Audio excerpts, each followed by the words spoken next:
All right. Welcome, everyone. Today we're going to be diving deep into, how technology is evolving. And we're also going to try to get to know this guy, Mikhail, Yeah. who seems to be like right in the middle of it all. Right in the thick of it? Yeah, exactly. And we've Yeah. got like YouTube transcripts from a big tech conference. We've got Mikhail's resume, and we've even got some academic papers. Oh, wow. Yeah, so it's like we're putting together a puzzle here. Yeah, it is a bit like a puzzle. And the pieces we have, they kind of point to Mikhail being a pretty interesting person in the tech world. Yeah, okay, so let's see. One of these YouTube transcripts is from the InMerge 2024 conference, Okay. held in Baku, Azerbaijan. Interesting. And get this, they mentioned the Nobel brothers. Oh, wow. The Nobel brothers? Yeah, like those Nobel brothers, they started their first international oil company in Baku way back in the 1870s. Wow, that's a fascinating historical connection. I know, right? But the conference itself, it wasn't just looking back. It was all about the future of technology. Uh-huh. Like, the transcript mentions panels on globalization and climate change and how interconnected countries are becoming, Yeah, those themes were everywhere. everywhere. Yeah. And it really makes you think like technology's role in tackling climate change is huge. It's huge, yeah. The transcript even touched on like early warning systems for natural disasters. Oh, yeah. Those could be lifesavers. Lifesavers. If you live in an earthquake-prone area or someplace that floods a lot, right? Absolutely. Those kinds of innovations are crucial, yeah. Yeah. And the transcript also highlighted another interesting point. Okay. The challenges of innovation within those massive hierarchical companies. Yeah. You know what I mean? It makes me think of those times when you have like a great idea at work, but it takes forever to get approval Oh, yeah? because of all the layers of management. Totally. So frustrating. Yes. It's a common problem, those decision-making processes in larger companies. They can sometimes just stifle quick innovation. I can. Yeah. For sure. But enough about the big picture for now. Let's dive into what we know about Mikhail. Okay, let's meet Mikhail. So we've got his resume, and it looks like he's currently a program manager at the Innovation and Digital Development Agency Wow. in Baku. Okay. That title alone just screams cutting edge. It really does, and his resume is impressive. Yeah. He led the Digital Azerbaijan initiative, he developed a consent management platform for their MyGov portal, and he spearheaded a data-driven governance initiative. Wow. It seems like he's really deeply involved in how Azerbaijan utilizes technology. Open data and digital public infrastructure, those are some serious buzzwords in the tech world. They are. It sounds like Mikhail's leading the charge on these initiatives in Azerbaijan. And for anyone listening who might not be familiar with those terms, think of open data as making government information freely available to the public, Right. Promotes transparency and allows citizens to understand how their government is functioning. Right. And digital public infrastructure, it's like the digital backbone of government services. Yeah. It's how citizens interact with the government online, like through the MyGov portal that Mikhail worked on. Precisely. And if we look at his career path, it's interesting to see how he's moved between different organizations, but always at the forefront of technological advancements. Yeah.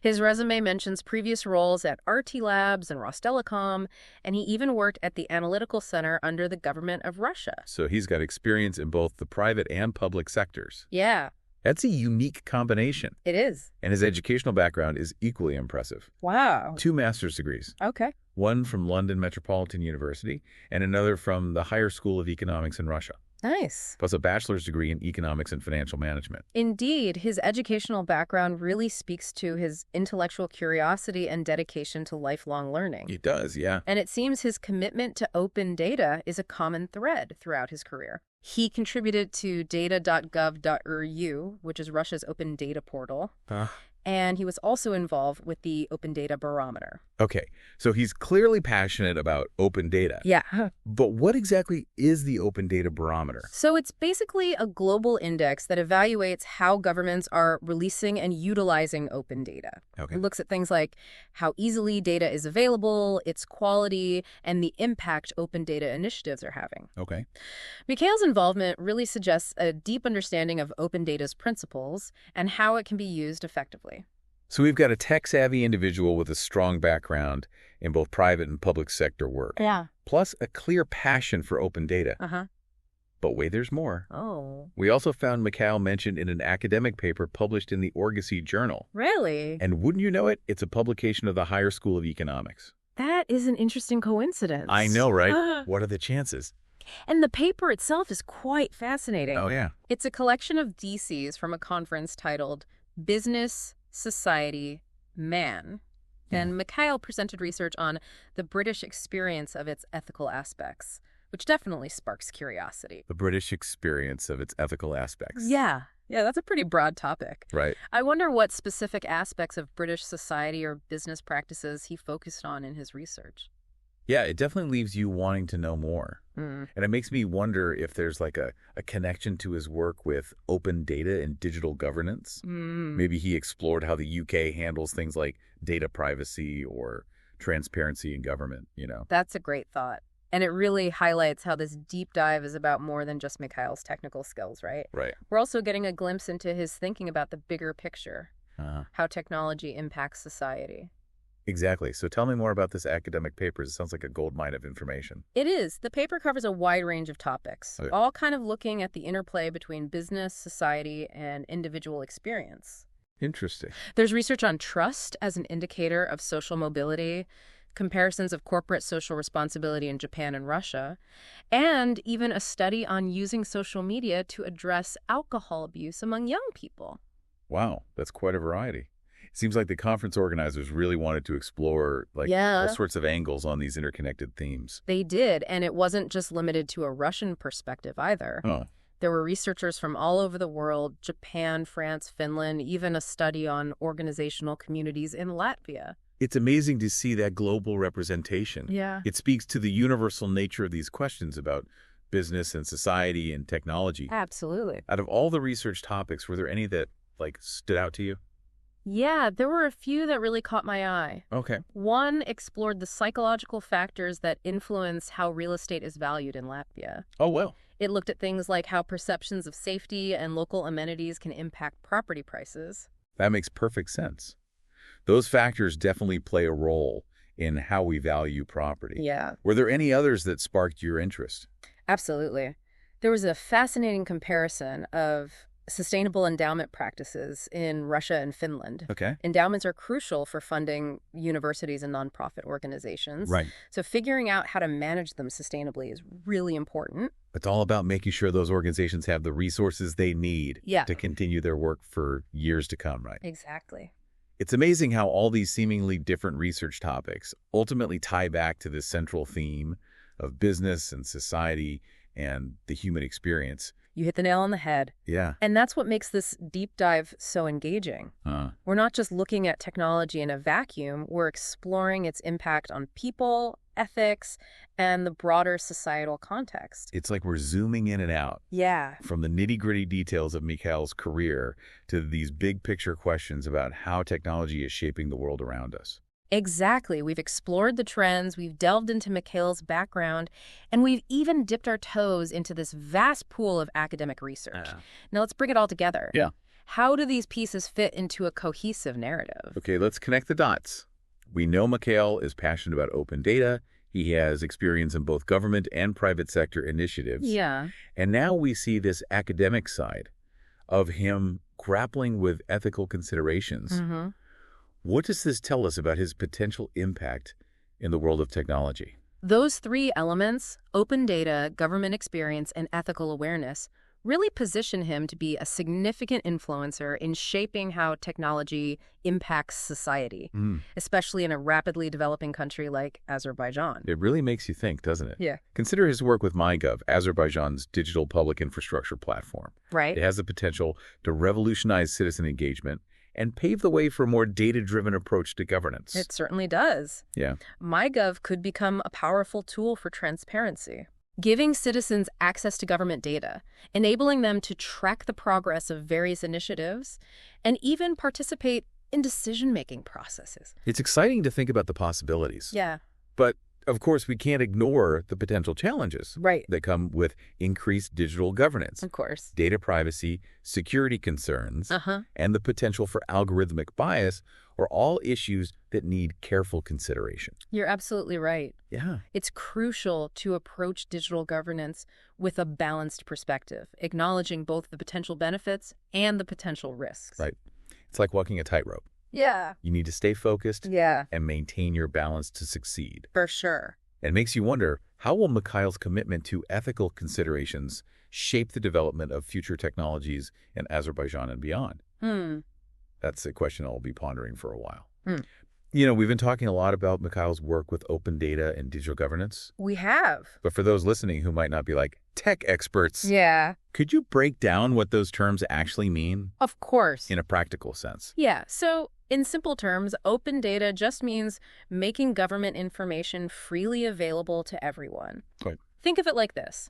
Instead of having to file a request or dig through complicated websites to find information, imagine if all that data was just easily accessible online. Okay. Just like you're searching for something on Google. That would make things so much easier. Yeah. I can see how that would empower people to get involved and hold their governments accountable. Exactly. Transparency is key. Yeah. With open data, citizens can access things like budget data, environmental reports, or even information about public transportation schedules, all without jumping through hoops. Oh, wow. It can lead to greater trust in government and even spark innovation when entrepreneurs and researchers can easily access valuable data. So it's not just about making things easier. Right. It's about creating a more informed and engaged citizenry. Now, how does digital governance fit into all of this? So digital governance is essentially about using technology to improve how governments function and deliver services. Okay. It's about creating online portals for citizens to interact with government agencies, setting up secure digital identity systems, and using data analysis to make more informed policy decisions. So it's like taking those core principles of good governance, transparency, accountability, efficiency, and supercharging them with technology. Precisely. And that's where Mikhail's expertise becomes so significant. His background in open data and digital public infrastructure really makes him a key player in advancing digital governance in Azerbaijan. You know, when you think about Azerbaijan's history as like a hub for trade and innovation dating back to the Silk Road. Oh, yeah. It's almost poetic. Yeah. With Mikhail's work, they have the potential to become a leader in the digital Silk Road of the 21st century. That's a brilliant connection. Yeah. It highlights how countries like Azerbaijan can use technology to drive economic growth, improve public services, and really empower their citizens in remarkable ways. It's like they're writing a new chapter in their history. Yeah. One where technology plays a leading role. But it also makes you wonder, what will the impact be on the lives of everyday people in Azerbaijan? Yeah, that's the important question. Will these digital initiatives lead to tangible improvements? Right. Better access to healthcare, more efficient public transportation, or a greater say in how their government operates? Those are the questions that truly matter, right? Right. It's not just about building fancy digital platforms. It's about ensuring that those platforms actually benefit people's lives and create a more just and equitable society. That brings us back to the human side of technology, which has been a recurring theme throughout our deep dive today. It has. It's a good reminder that technology itself is just a tool. It's up to us and people like Mikhail who are committed to ethical considerations to make sure it's used for good. Well said. Ultimately, technology's impact really depends on the intentions and values of the people who design it, implement it, and use it.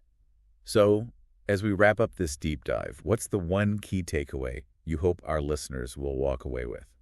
I think the biggest takeaway is that technology is constantly evolving, and it's up to all of us to stay informed and engaged in the conversation about its impact on our lives. That's a great point. So to our listeners, we encourage you to keep exploring these topics. Yeah. Dive deeper into the world of open data, learn more about digital governance, and think about how technology is impacting your own community. You might be surprised by what you discover. You might be, yeah. Great point. The journey of learning and discovery never truly ends. And with each deep dive, we expand our understanding of this complex and interconnected world we live in. Beautifully said. That's the perfect note to end on. Great. Till next time, keep diving deep, keep asking questions, and keep exploring the world around you.